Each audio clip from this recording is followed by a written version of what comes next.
નમસ્કાર, આપ જોઈ રહ્યા છો નિર્ભય ન્યૂઝ અને હું છું આપની સાથે રિદ્ધિ। બોટાદ કડદાકાંડ થયો અને એ પછી હળદળ ગામની અંદર જે માથાકૂટ સર્જાઈ, જે રાજુ કરપડા છે, પ્રવીણ રામ છે, એ મહાપંચાયત કરવા માટે આવ્યા પછી જે આખો માહોલ ગરમાયો ને એ પછી અત્યારે તેઓ ક્યાંક ભૂગર્ભમાં છે, પરંતુ આજે વાત જે સામે આવી છે કે જે અમરનાથ ઉપવાસ ઉપર જે અત્યારે તેઓ ઉતરવાના છે। અમે અત્યારે જે આમ આદમી પાર્ટી ગુજરાત પ્રદેશ કાર્યાલય જે આશ્રમ રોડ ઉપર આવેલું છે ત્યાં અત્યારે અમે છીએ, કારણ કે અહીંયા અમરનાથ ઉપવાસ આ તમામ લોકો છે, એમના બીજા કાર્યકર્તાઓ છે એ કરવાના છે અને ખાસ કરીને અહીંયા તેઓ ભેગા થવાના છે। પણ સવાલ અહીંયા સૌથી પહેલા એ થઈ રહ્યો છે કે એ આવે એ પહેલા જ અહીંયા છે તે પોલીસને ગોઠવી દેવામાં આવી છે। પોલીસનો ચુસ્ત બંદોબસ્ત અહીંયા રાખી દેવામાં આવ્યો છે, કારણ કે એમની ધરપકડ કરવાની છે, એમની સામે હત્યાનો ગુનો નોંધાયો છે અને ખાસ કરીને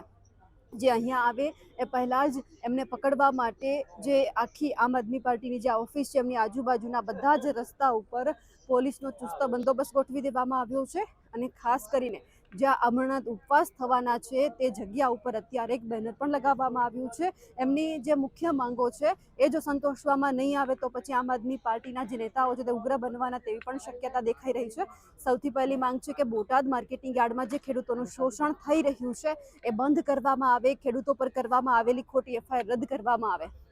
જે 85 જેટલા પણ લોકો છે તેમની સામે જે એફઆઈઆર કરવામાં આવી છે તે રદ કરવામાં આવે તેવી માંગ કરવામાં આવી છે। જે ખેડૂતોની ધરપકડ કરવામાં આવી છે તેમને તાત્કાલિક છોડવામાં આવે, કારણ કે કહેવામાં આવી રહ્યું છે કે ઘણા બધા નિર્દોષ લોકો એવા છે કે એમની સામે ફરિયાદ નોંધવામાં આવી છે, તમામને છોડવામાં આવે અને ખાસ કરીને જે અત્યારે અહીંયા પોલીસનો ચુસ્ત બંદોબસ્ત છે અને એમની જ સાથે હવે ટૂંક સમયની અંદર એટલે કે થોડોક જ સમય બાકી છે કે જ્યાં પ્રવીણ રામ અને રાજુ કરપડા અહીંયા પહોંચે, પરંતુ સવાલ એ પણ છે કે પહોંચશે કે પછી રસ્તા વચ્ચેથી જ પોલીસ એમની ધરપકડ કરશે, કારણ કે ઘણી બધી કલમો છે તેમની સામે લગાડવામાં આવી છે અને ધીમે ધીમે અહીંયા માહોલ પણ ગરમાઈ રહ્યો છે, કારણ કે જે રીતે અત્યારે અહીંયા જે તમામ લોકો છે એમના કાર્યકર્તાઓ છે પહોંચી રહ્યા છે અને ખાસ કરીને એ જોવાનું છે કે આ 3 માંગ સંતોષવામાં આવશે કે એ પહેલા જ જે આ બંને વ્યક્તિ છે, જે બંને નેતા છે એમની ધરપકડ કરવામાં આવશે। અમારા અહેવાલને લઈને આપનું શું માનવું છે કમેન્ટ કરીને ચોક્કસથી જણાવજો। નમસ્કાર।